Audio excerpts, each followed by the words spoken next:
మీ పిల్లలు maths science లో dull గా ఉన్నారా? 100% మార్క్స్ కావాలంటే ఆన్లైన్ ట్యూషన్ ట్యుటోరిక్స్ లో జాయిన్ అవ్వండి. ఆంధ్రప్రదేశ్లో ఏడాది కూటమి పాలన ఏ విధంగా సాగింది?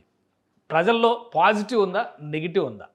జూన్ 4వ తేదీన రిజల్ట్ వచ్చి ఏడాది కంప్లీట్ అయింది. జూన్ 11వ తేదీకి ప్రభుత్వం ఏర్పడి ఏడాది అవుతుంది. ఈ నేపథ్యంలో ఓటర్ సంస్థ ఏపీలో ప్రభుత్వ పనితీరు పైన పబ్లిక్ నుంచి ఫీడ్బ్యాక్ సేకరించింది. అది ఏ విధంగా ఉందో ఆ రిపోర్ట్ ఏం చెప్తుందో ఒకసారి విశ్లేషించేటువంటి ప్రయత్నం చేద్దాం. గత ఎలక్షన్స్లో 2024 ఎలక్షన్ సమయంలో ఆంధ్రప్రదేశ్లో కూటమి ప్రభుత్వం ఏర్పడేటువంటి అవకాశాలు ఉన్నాయని చెప్పని ఎగ్జిట్ పోల్స్లో కానీ సర్వే కానీ ప్రీ పోల్ సర్వేలో కూడా ఈ సంస్థ చెప్పింది. సో ఇప్పుడు ఏడాది పాలనకు సంబంధించి ఓటా సంస్థ, ఇది ఓటా అంటే voice of Telangana and Andhra అనేటువంటి పేరుతో హైదరాబాద్ ఆర్గనైజేషన్, హైదరాబాద్ నుంచి నడిపించేటువంటి ఆర్గనైజేషన్ ఇది. కూటమి పాలనకు ఏడాది సర్వే రిపోర్టు మే 20వ తేదీ నుంచి జూన్ 5 వరకు ఈ శాంపిల్ కలెక్షన్ సేకరించారు. దాని ఫీడ్బ్యాక్ రూపంలో ఈ సంస్థ ఇచ్చింది. సో మొత్తం శాంపిల్స్కి సంబంధించినటువంటి డేటాను కూడా ఇందులో ఇచ్చారు. 1950 శాంపిల్స్ తీసుకున్నారు. సర్వే విధానం వచ్చేసి ర్యాండమ్ మెథడాలజీని అనుసరించారు. పురుషులు 61% మంది, మహిళలు 39% మంది. వయసు ఆధారంగా చూస్తే 18 నుంచి 25, 26 నుంచి 35, 36 నుంచి 45, 46 నుంచి 55, 56 నుంచి 65, ఆ పైన 65.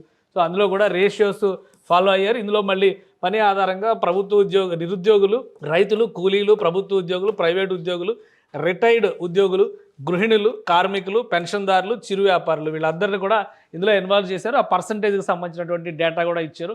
సో ఎక్కువ పర్సంటేజ్, మేజర్ పర్సంటేజ్ ఇక్కడ చూస్తే కనుక ప్రైవేట్ ఉద్యోగుల నుంచి, మహిళల నుంచి సేకరించారు. ఇందులో ఈ రేషియోస్ వైజ్గా మనం చూసినప్పుడు సో ఓవరాల్గా ఈ సర్వే ఏం చెప్తుంది? 1 ఇయర్ రిపోర్టు, ఆంధ్రప్రదేశ్ ప్రభుత్వానికి సంబంధించిన ప్రోగ్రెస్ రిపోర్ట్ ఏ విధంగా ఉంది చూద్దాం. ఇది ఏడాది కూటమి పాలన ఎలా ఉంది అనేది ఒక మొత్తం 15 ప్రశ్నలు ఇందులో ఉన్నాయి. 15 ప్రశ్నలతో పాటు కొన్ని అనుబంధ ప్రశ్నలు కూడా దానికి రెడీ చేశారు. పబ్లిక్ ఒపీనియన్ నుంచి వచ్చినటువంటి ఫీడ్బ్యాక్ను కూడా ఇందులో పాయింట్స్ రూపంలో ఇచ్చారు. సో ఏడాది పాలన ఎలా ఉందనే దానిపైన 55% మంది బాగుందని చెప్పని టిక్ పెట్టారు. బాగోలేదు అన్నవాళ్ళు 21% మంది ఉన్నారు. పర్వాలేదు అన్నవాళ్ళు 15% మంది ఉన్నారు. అంటే ఒక యావరేజ్గా చూస్తే కనుక ఇవి రెండు కూడా కలుపుకోవాల్సిన పరిస్థితి ఉంటుంది. 55, 15 అంటే దగ్గర దగ్గర 70% మంది పాజిటివ్గానే ఉన్నారు ప్రభుత్వానికి అనేటువంటి సంకేతాలు క్లియర్గా ఇచ్చారు. ఇక బాగోలేదు అన్నవాళ్ళు, చెత్తగా ఉంది అన్నవాళ్ళు 21 అంటే 30% మంది వీళ్ళు మిగిలారు. సో ఇది ఫీడ్బ్యాక్. 1 ఇయర్లో కూటమి ప్రభుత్వం, చంద్రబాబు నాయుడు, పవన్ కళ్యాణ్, బీజేపీ నుంచి చూస్తే కనుక ప్రధానమంత్రి నరేంద్ర మోడీ. సో వీళ్ళు ముగ్గురు కలిసికట్టుగా చేసినటువంటి హామీలు కానీ, గెలిచిన తర్వాత అనుసరిస్తున్నటువంటి విధానం కానీ, రాష్ట్ర అభివృద్ధి, అభ్యున్నతి, అమరావతి నిర్మాణం, పోలవరం నిర్మాణం, సమగ్ర ప్రణాళికలు అనేటువంటి విషయంలో 70% మంది ప్రజలు సుముఖంగా ఉన్నారు, కూటమికి అనుకూలంగా ఉన్నారు. కూటమి ప్రభుత్వం అనుసరిస్తున్నటువంటి పాలనా పద్ధతులకి సానుకూలంగా స్పందించారు అనుకోవచ్చు. ఇక సూపర్ 6 హామీలు అమలవుతాయి. ఇదే కదా చర్చ. ఇప్పుడు విపక్షాలు పదే చెప్తుంది ఒక్క హామీ కూడా నెరవేర్చలేదని. కానీ ఇక్కడ పబ్లిక్ ఒపీనియన్ ఎలా ఉందో చూద్దాం. అమలవుతాయి అన్నవాళ్ళు 55% మంది ఉన్నారు. కావు అన్నవాళ్ళు 26% మంది ఉన్నారు. కొన్ని మాత్రమే అన్నవాళ్ళు 15% మంది ఉన్నారు. ఇప్పుడే చెప్పలేము అన్నవాళ్ళు 4% మంది ఉన్నారు. సో ఆ లెక్కను చూసినా కానీ ఇక్కడ 70% ఫీడ్బ్యాక్ మళ్ళీ ఇక్కడ కూడా వస్తుంది. పథకాలపైన కూడా కూటమి ప్రభుత్వం పట్ల విశ్వసనీయత ఉంది అనేటువంటి సంకేతాలు చాలా స్పష్టంగా ఈ ఫీడ్బ్యాక్ను బట్టి మనం అర్థం చేసుకోవచ్చు. అన్ని పథకాలు ఒకేసారి అమలు చేయలేకపోవచ్చు, దశల వారీగా అమలు చేయొచ్చు, కొన్ని అమలు చేయొచ్చు. సో ఇచ్చిన హామీల విషయంలో అమలవుతున్నటువంటి విధానంలో ఒక బేరీజు వేసుకునేటువంటి పరిస్థితి ఆంధ్రప్రదేశ్లో కనిపిస్తుంది అనేది ఈ ఫీడ్బ్యాక్ నుంచి మనం అర్థం చేసుకోవచ్చు. కూటమి ప్రభుత్వం 5 ఏళ్ళు సజావుగా ఉంటుందా అంటే ఉంటుంది అన్న వాళ్ళు 62% మంది ఉన్నారు. అక్కడ నంబర్స్ చాలా గట్టిగా ఉన్నాయి. తెలుగుదేశం పార్టీకి, జనసేనకి అందరికీ 93% రిజల్ట్తో ఉన్నారు. కాబట్టి ఖచ్చితంగా ప్రభుత్వం స్థిరంగా ఉంటుందన్న విషయంలో మాత్రం 62% మంది అన్నారు. ఉండదు అనేవాళ్ళు 12% మంది అన్నారు. చెప్పలేం అనేవాళ్ళు 9% మంది అన్నారు. విభేదాలు వస్తాయి అనేవాళ్ళు 17% మంది అన్నారు. సో ఇవన్నీ కూడా కామన్. ఈ ఫ్యాక్టర్స్ అన్నీ పక్కన పెట్టి చూస్తే కూడా 62% మంది కూటమి ప్రభుత్వం 5 ఏళ్ళు బాగుంటుంది అనేటువంటి సంకేతాలే ఇస్తున్నారు. ఇక ఏపీ రాజధాని నిర్మాణం జరుగుతుందా? ఇది కూడా ఇంట్రెస్టింగ్ క్వశ్చన్. జరుగుతుంది అన్నవాళ్ళు 67% మంది ఉన్నారు. జరగదు అని చెప్పేవాళ్ళు 19% మంది ఉన్నారు. ఇక చెప్పలేమన్న వాళ్ళు 6% మంది ఉన్నారు. ఇది మొత్తం కలిపితే ఇక్కడ 25% కనిపిస్తుంది. గ్రాఫిక్స్ మాత్రమే అనేవాళ్ళు 8% మంది ఉన్నారు. ఓకే, వీళ్ళని కూడా కలుపుకోవాలి. అయితే 33% మంది అవ్వదు అనుకునే వాళ్ళు ఉన్నారు. సో ఆ లెక్కను చూస్తే కూడా ఇక్కడ 67% మంది ఆంధ్రప్రదేశ్ ప్రభుత్వం రాజధాని నిర్మాణాన్ని పూర్తి చేస్తుంది అనేటువంటి విశ్వాసంతో ఉన్నారు. ఈ ఓటా ఇంకొన్ని ఆసక్తికరమైనటువంటి ప్రశ్నలు ఉన్నాయి. వైసీపీ నేతలు, కార్యకర్తల పట్ల కక్ష సాధింపు ఉందా అంటే ఉంది అన్నవాళ్ళు కూడా 61% మంది ఉన్నారు. వైసీపీ నేతలు, కార్యకర్తల పట్ల కక్ష సాధింపు ఉందా అంటే ఉంది అని 61% మంది నమ్ముతున్నారు. లేదు అని 39% మంది నమ్ముతున్నారు.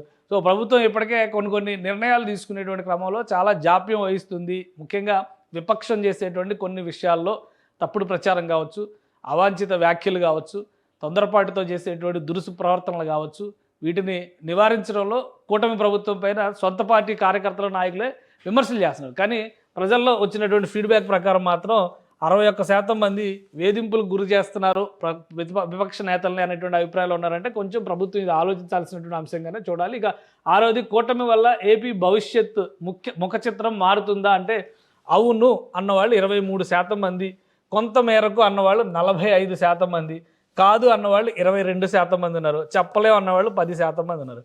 సో కొంతవరకు ఇది కొంత పాజిటివ్ అన్నట్టుగానే చూడాల్సి ఉంటుంది. ఇక్కడ కూడా 45% మంది కనిపిస్తున్నారు కాబట్టి సో కూటమి ప్రభుత్వం ఇంకా కష్టపడాల్సినటువంటి అవసరం అయితే ఈ ప్రశ్నను బట్టి మనం అర్థం చేసుకోవచ్చు. ఇక కూటమి ఎమ్మెల్యేలు ప్రజా సమస్యలు వింటున్నారా? వింటున్నారు అని చెప్తున్నారు. 54% మంది వింటున్నారనేటువంటి విషయంలో కన్ఫర్మేషన్ ఇచ్చారు కూటమి నాయకత్వానికి. కొంతమేరకు అన్నవాళ్ళు 18% మంది ఉన్నారు, 28% మంది అసలు వినడం లేదని చెప్తున్నారు. సో కాంక్రీట్గా మీరు మొత్తం టోటల్ ఎప్పటివరకు వచ్చిన క్వశ్చన్స్ చూస్తే పూర్తిగా ఈ ప్రశ్నలో చెప్పినటువంటి అభిప్రాయానికి వ్యతిరేక స్వరం వినిపిస్తున్న వాళ్ళు 25 నుంచి 28% అయితే కనిపిస్తున్నారు. ఇది ఫిక్స్డ్ డిసెంట్ అన్న అవ్వాలి, లేదా వైసీపీ ఫేవర్గా ఉండేటువంటి కార్యకర్తల మనోభావాలన్నా అయి ఉండాలి అనిపిస్తుంది. కూటమి ప్రభుత్వం అన్ని కులాలని సమానంగా చూస్తున్నదా అంటే చూడటం లేదు అన్నవాళ్ళు 31% మంది ఉన్నారు, 69% మంది ఉన్నారు.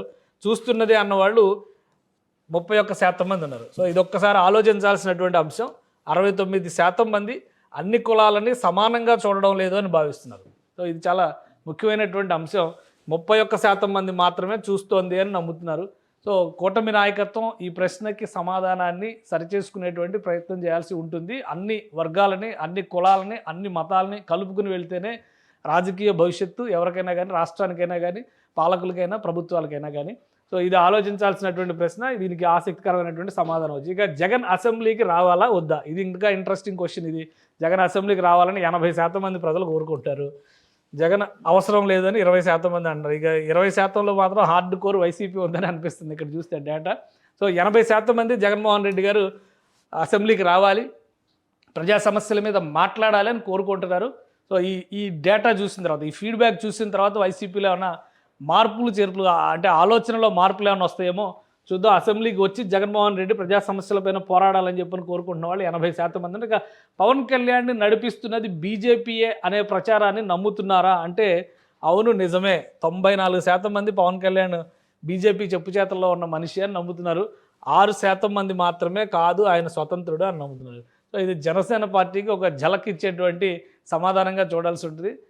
94% మంది ఆయన బీజేపీ చెప్పు చేతల్లో ఉండే మనిషి అని నమ్ముతున్నారంటే ఆ పార్టీకి సంబంధించి స్వతంత్రత కావచ్చు, స్వేచ్ఛగా పార్టీ నిర్ణయాలు, పార్టీ నడిపించేటువంటి విధానం, ఇందులో కొంత లోపభూయిష్టమైనటువంటి పద్ధతులు ఉన్నాయి. బీజేపీ ఐడియాలజీలో లేదా బీజేపీ ఆడించినట్టుగా పవన్ కళ్యాణ్ ఆడుతున్నారనేటువంటి అభిప్రాయం ఈ సమాధానంలో వస్తుంది.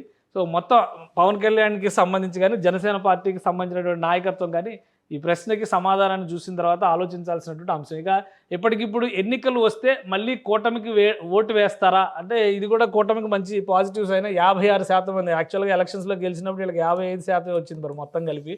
కానీ ఇప్పుడు మాత్రం 56% మంది మేము ఓటేస్తాం అంటున్నారు. వేయం అన్నవాళ్ళు 27% మంది ఉన్నారు, చెప్పలేము అన్నవాళ్ళు 17% మంది ఉన్నారు. అంటే ఇది చివరిలో లిస్ట్ డిసైడ్ అయ్యింది అనమాట. అప్పుడు అక్కడ వచ్చేటువంటి తాయిలాలు, ప్యాకేజీలు వీటి ఆధారంగా జరిగే ప్యాకేజ్ ఇది కావచ్చు 17% మంది. సో మొత్తం మీద కూటమికి మాత్రం మంచి పాజిటివ్ సైన్గానే చూడాలి. 56% మంది మళ్ళీ ఇప్పటికిప్పుడు ఏడాది తర్వాత ఎలక్షన్స్ వచ్చినా కానీ కూటమి నాయకత్వానికే ఓట్లు వేస్తామని చెప్తున్నారు. సో ఇది కూటమి నిలబెట్టుకునేటువంటి ప్రయత్నం చేయాలి. ఇక జగన్మోహన్ రెడ్డిని అరెస్ట్ చేస్తారా అనే ప్రశ్నకి చేస్తారు అని 34% మంది నమ్ముతున్నారు. సో 27% మంది అరెస్ట్ చేయరు అని చెప్తున్నారు. చెప్పలేం అని 25% మంది చెప్తున్నారు. ఇప్పటికే ఆలస్యం అయిందని నమ్ముతున్న వాళ్ళు 14% మంది ఉన్నారు. వీళ్ళు మాత్రం హార్డ్ కోర్ టీడీపీ కార్యకర్తలు అయి ఉంటారు. వీళ్ళు జగన్మోహన్ రెడ్డిని అరెస్ట్ చేయాలని భావిస్తున్న వాళ్ళు అనమాట. సో ఓవరాల్గా అరెస్ట్ అయ్యేటువంటి అవకాశాలు ఎక్కువగా ఉన్నాయని మెజారిటీ 37% మంది నమ్ముతున్నారు. ఇప్పటికే ఆలస్యం అయిందన్న వాళ్ళు వీళ్ళని కలిపి చూస్తే కనుక ఆల్మోస్ట్ 48% మంది అరెస్ట్ చేయాలి, అరెస్ట్ చేసే అవకాశం ఉంది, అరెస్ట్ చేసి తీరాలనేటువంటి అభిప్రాయంతో ఉన్నట్టుగా కనిపిస్తుంది. సో ఇది కాలం నిర్ణయించాల్సినటువంటి అంశం. ఇది హైపోథెటికల్ క్వశ్చన్ కాబట్టి లోకేష్ని చంద్రబాబు సీఎం చేస్తారా? ఈ ప్రశ్నకి చేస్తారు అని 16% మంది చెప్తున్నారు. అలానే చెయ్యరు అని 27% మంది చెప్తున్నారు. సమయం ఉంది అని 42% మంది చెప్తున్నారు. పవన్ అడ్డుకుంటారు అని 15% మంది నమ్ముతున్నారు. ఇది జనసేన వర్గం అయి ఉండొచ్చు. పవన్ గారు అడ్డుకుంటారు ఎట్టి పరిస్థితుల్లో అని చెప్పి నమ్ముతున్నారు. సో అది ఖచ్చితంగా ఇది హైపోథెటికల్ క్వశ్చన్. ఎప్పుడు ఏంటి అనేది తర్వాత డిసైడ్ అవుతుంది. ఇప్పుడు కూటమి నడుస్తున్నటువంటి సమన్వయాన్ని బట్టి అయితే ఈ ప్రశ్న ప్రస్తుతానికి ఉత్పన్నం అయ్యేటువంటి ప్రశ్నలా కనిపించడం లేదు. రైట్, డిప్యూటీ సీఎంగా పవన్కి ఎన్ని మార్కులు వేస్తారు అనే దానికి 25 మార్కులు 25 పైన అంటే 25% పైన వేసేవాళ్ళు 94% మంది ఉన్నారు. 50% పైన వేసేవాళ్ళు 6% మంది ఉన్నారు. అంటే మొత్తం 100% ఇక్కడే ఈ లెక్కలోనే కలిసిపోతుంది. సో పవన్ కళ్యాణ్ పనితీరు ఇంకా ఇంప్రూవ్ చేసుకోవాల్సిన అవసరం ఉంది అన్నట్టుగా కనిపిస్తుంది ఈ డేటాను బట్టి చూస్తే. ఇక నెక్స్ట్ క్వశ్చన్, సీఎంగా చంద్రబాబు నాయుడుకి ఎన్ని మార్కులు వేస్తారు అంటే 50 మార్కులు పైన వేసేవాళ్ళు 63% ఉన్నారు. 50 మార్కుల కంటే పైన వేసేవాళ్ళు 63% మంది ఉన్నారు. సో 25 మార్కులు పైన వేసేవాళ్ళు 27% మంది ఉన్నారు. 75 మార్కులు పైన వేసేవాళ్ళు 8% మంది ఉన్నారు. 100 మార్కులు వేసేవాళ్ళు 2% మంది ఉన్నారు. సో చంద్రబాబు నాయుడు ముఖ్యమంత్రిగా సక్సెస్ అయ్యారు అని చెప్పొచ్చు. దీన్ని బట్టి చూస్తే ఆయన కష్టపడుతున్నారు, మిగతా వాళ్ళ పరిస్థితి ఏంటనేది చూడాలి. ఇక కీలకమైనటువంటి కామెంట్స్ మొత్తం ఈ సర్వేలో వచ్చినటువంటి కొన్ని పాయింట్స్ ఉన్నాయి. ఇందులో ఒకసారి చూద్దాం. ఉచిత పథకాలకు కేర్ ఆఫ్ జగన్, డెవలప్మెంట్ కావాలంటే బాబే దిక్కు, వీళ్ళు ఇచ్చినటువంటి స్లోగన్స్ లాగా ఉన్నాయి ఇవి. యువగళంతో రాజకీయంగా మరో మెట్టు లోకేష్ పైకెక్కాడు. జగన్ మీద చంద్రబాబు జాలి చూపించిన లోకేష్ మాత్రం వదిలిపెట్టాడు. ముందు చూపున్న వాడు కనుకే చంద్రబాబు నాయుడు అమరావతిని రీస్టార్ట్ చేశారు. ఈ 5 ఏళ్లలో కూడా అన్ని పనులు కావు, మరోసారి కూడా బాబునే గెలిపించుకోవాలి. టీడీపీతో పొత్తు వల్లే జనసేన గెలిచింది, లేకపోతే అంత సీన్ లేదు. ఓడిన చోట గెలవడం లోకేష్ రాజకీయానికి అర్థం పడుతుంది. ఫ్యూచర్ లీడర్ లోకేష్ అని అర్థమైపోతుంది. లోకేష్ని ఇప్పుడే సీఎం చేయకపోవడం మంచిది. ఇష్టపడి కూటమిని గెలిపించాం, కొంచెం కష్టమైనా భరించాల్సిందే. రాజధాని కోసం చంద్రబాబు పడుతున్న కష్టానికి ప్రజల్లో గుర్తింపు. చివరి 2 సంవత్సరాలైనా లోకేష్ని సీఎం చేయాలంటున్న టీడీపీ క్యాడర్. జగన్ అసెంబ్లీకి రావాలని ప్రజల తరపున మాట్లాడాలని డిమాండ్. సూపర్ 6 అని ఒక్క 6ఏ కొట్టారు. సంవత్సరం నుంచి పెద్దగా చేసింది ఏమీ లేదు. వైసీపీ నేతల మీద దాడులు, కేసులు పెరిగాయి. పెన్షన్ పెంచి ఇవ్వడం తప్ప మిగతా హామీల సంగతి ఏంటి? ఇంకో 6 నెలలు అయితే టీడీపీకి జనసేనకి గొడవలు పెరుగుతాయి.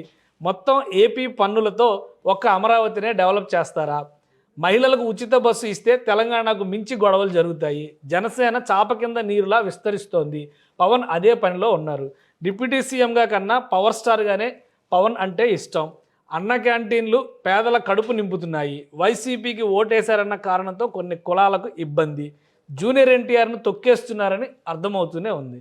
సో ఇవన్నీ ఒకవైపు అన్ని వైసీపీ కార్యకర్తల మనోగతాలు, ఇంకోవైపు అన్ని టీడీపీ కార్యకర్తల మనోగతాల్లా వచ్చింది. మొత్తానికి ఇవి కొన్ని కామెంట్స్, వాళ్ళు ఇచ్చినటువంటి ఫీడ్బ్యాక్. ఇది ఇంకా కొన్ని ఉన్నాయి. మోడీతో బాగుంటున్నారు కనుక డెవలప్మెంట్పై ఆశలు ఉన్నాయి. వాలంటరీ వ్యవస్థను తొలగించడం సరైనటువంటి పద్ధతి కాదు. అలానే సంక్షేమ పథకాల విషయంలో ప్రజలు జగన్నే గుర్తు చేసుకుంటున్నారు. అన్ని పథకాలు ఇచ్చినా జగన్ ఎందుకు ఓడిపోయాడో మరి. వైసీపీ ఓటమి వెనుక కుట్ర జరిగిందని అనుకుంటున్నాం. రైతులు, నిరుద్యోగులకు ప్రభుత్వం ఇంకా ఏం చేయలేదు. కేసులకు భయపడి వైసీపీ కార్యకర్తలు సైలెంట్గా ఉంటున్నారు. సనాతన ధర్మం బువ్వ పెడుతుందా, నీళ్లు పోస్తుందా? ఆ పవన్ కళ్యాణ్కి ఎప్పటికీ అర్థం కాదు. అన్ని బ్రాండ్లు, నాణ్యమైన లెక్కర్ ఇప్పుడే దొరుకుతోంది. అదే సమయంలో బెల్ట్ షాపుల సంఖ్య కూడా పెంచేశారు. మావోయిస్టుల ఎన్కౌంటర్పై బాబు, పవన్ కళ్యాణ్ మాట్లాడకపోవడం దారుణం. కడపలో మహానాడు పెట్టడం జగన్ పుండు మీద కారం లాంటిదే. జగన్ పథకాలు కొనసాగకపోవడం ప్రజలకు నష్టమే కదా. ఏపీలో బీజేపీ నాయకుల కంటే కేఏ పాల్ బెటర్. ఇది మరి దారుణమైన స్టేట్మెంట్ ఇది. రోడ్ల విషయంలో కొంత కదలిక వచ్చింది కానీ సరిపోదు. కింద కులాలకు మేలు జరిగే పనులు కూటమి చేయడం లేదు. ఇచ్చిన హామీలు అమలు చేయకపోతే మళ్ళీ వచ్చే ప్రభుత్వం జగన్దే. వచ్చే ఎన్నికల నాటికి బీజేపీ, జనసేన కలిసి టీడీపీకి హ్యాండ్ ఇస్తాయి. నడిబొడ్డున ఉన్న ప్రకాశం జిల్లాను కాదని ఆ గుంటూరులో రాజధాని ఎందుకు? ఇవన్నీ పర్సనల్ కామెంట్స్లా ఉన్నాయి. అమరావతిలో రాజధాని అనేది చంద్రబాబు తొత్తుల కోసమే. నాయకుల స్వార్థం చూస్తుంటే రాష్ట్రం విడిపోవడమే బాగు అనిపిస్తుంది. అంటే ఇంకోసారి విడిపోవాలన్నా వీళ్ళ కోరిక. డబ్బులు లేవు, అప్పులు చేసి ఉచితాలు ఇవ్వాల్సిందే బాబు గారు, చెప్పినవన్నీ చేస్తే 20 ఏళ్ళు టీడీపీదే అధికారం. సో ఇవన్నీ కూడా కొన్ని పర్సనల్ కామెంట్స్ కూడా ఉన్నాయి. అన్ని అథెంటిక్ అనుకోవడానికి ఏమీ ఇది లేదు. కానీ ఒక గుడ్ థింగ్ ఏంటంటే ఓవరాల్ ఫీడ్బ్యాక్ ఏడాది పరిపాలన మీద వైసీపీ నాయకులు చేస్తున్నంత రాద్ధాంతానికి తగినట్టుగా ప్రజా వ్యతిరేకత అయితే లేదు. వ్యక్తిగతంగా ఒకరికి ఇష్టమైన వాళ్ళు ఉండొచ్చు, ఇంకొకరికి ఇష్టం లేని వాళ్ళు ఉండొచ్చు. పవన్ కళ్యాణ్ని కొందరు అభిమానించవచ్చు, చంద్రబాబు నాయుడిని కొందరు అభిమానించవచ్చు, లోకేష్ గారిని ఇంకొందరు అభిమానించవచ్చు. కానీ పనితీరు విషయంలో మాత్రం ఓవరాల్గా కూటమి ప్రభుత్వానికి మంచి మార్కులు పడ్డాయి. ప్రధానమంత్రి సపోర్టు ఖచ్చితంగా ఉంది. బీజేపీ నాయకులకి, రాష్ట్ర నాయకత్వానికి బీజేపీలో అంత సీన్ లేదు అనేటువంటి ఫీడ్బ్యాక్లు ఇచ్చినప్పటికి కూడా ప్రధానమంత్రి వలన ఆంధ్రప్రదేశ్కి ప్రయోజనం జరుగుతుంది అంటే అది బీజేపీ వలన వచ్చేటువంటి ప్రయోజనంగానే చూడాల్సి ఉంటుంది. సో మొత్తంగా కలిపి చూస్తే ఏంటంటే బీజేపీ, తెలుగుదేశం, జనసేన 3 పార్టీల కలయిక వలన రాష్ట్రానికి మేలు జరుగుతుందని నమ్మేవాళ్ళు ఎక్కువగా కనిపిస్తున్నారు. ఏడాది పరిపాలన విషయంలో కూడా ఆ సమన్వయం సాధించడంలో సక్సెస్ అయ్యారు. కాకపోతే సంక్షేమ పథకాలు అనేటువంటి అంటే ఇప్పుడు ఈ సూపర్ 6 అని చెప్పినటువంటి పథకాలని ఎప్పటిలోగా అమలు చేస్తారు, ఎలా అమలు చేస్తారు, దానికి సంబంధించి ఒక రోడ్ మ్యాప్ రెడీ చేసుకోవాల్సినటువంటి అవసరం అయితే కూటమి నాయకత్వానికి కనిపిస్తుంది. ఈ 5 ఏళ్లలో చేయబోయేటువంటి అభివృద్ధి రాబోయేటువంటి 5 ఏళ్లకి ఎన్నికలకి ప్రాతిపదిక అయ్యేటువంటి సంకేతాలు అయితే ఉన్నాయని క్లియర్గా ఈ ఓటా సర్వే రిపోర్టు తేల్చి చెబుతుంది. సో కూటమి నాయకత్వం ఆలోచించుకోవాల్సినటువంటి అంశం ప్రస్తుతానికి ప్రజలైతే అనుకూలంగా ఉన్నారు, కష్టపడుతున్నారు, డెవలప్ చేసేటువంటి ప్రయత్నాలు జరుగుతున్నాయని ముఖ్యమంత్రి చంద్రబాబు నాయుడు పైన అయితే ఆశలు పెట్టుకున్నారనే సంకేతాలు చాలా స్పష్టంగా కనిపిస్తున్నాయి. సో రాబోయే రోజుల్లో కూటమి నాయకత్వం మరింత సమర్థంగా పనిచేస్తే కనుక ఇదే టెంపో కొనసాగిస్తే ఇంకొక 3 ఏళ్ళు ఖచ్చితంగా మళ్ళీ అధికారంలోకి రావచ్చు. లేదు మళ్ళీ సంక్షేమాన్ని గాలికి వదిలేశారు, అభివృద్ధి పేరుతో అమరావతిని పట్టుకున్నారనేటువంటి విమర్శలు కనుక ఎదురైతే ఇబ్బందికరమైన పరిస్థితులు ఖచ్చితంగా వస్తాయి. కానీ ఇందులో కొన్ని ఆసక్తికరమైనటువంటి ప్రశ్నలు ఉన్నాయి. అవి ఇప్పుడు హైపోథెటికల్గా అనిపించినప్పటికీ కూడా భవిష్యత్తును నిర్ణయించేటువంటి అంశాలు అందులో ఉన్నాయి. ప్రధానంగా పవన్ కళ్యాణ్ పనితీరు, నారా లోకేష్ పనితీరుని దశల వారీగా ప్రజలు అంచనా వేసుకుంటున్నారు, రెండింటిని బేరీజు వేసుకుని కూడా చూసుకుంటున్నారు. సో రాబోయేటువంటి రోజుల్లో రాజకీయ పరిణామాలకి ఈ ఆలోచన విధానం ఒక ప్రాతిపదిక అయ్యేటువంటి అవకాశం ఉంటుంది. ప్రస్తుతానికి కూటమి ప్రభుత్వానికి మంచి మార్కులు వచ్చినట్టుగానే ఈ ప్రోగ్రెస్ రిపోర్ట్ను బట్టి మనం అర్థం చేసుకోవచ్చు. సుమన్ టీవీలో మీ పర్సనల్ అండ్ బిజినెస్ ప్రమోషన్స్ కోసం కింది నెంబర్కి కాంటాక్ట్ చేయండి.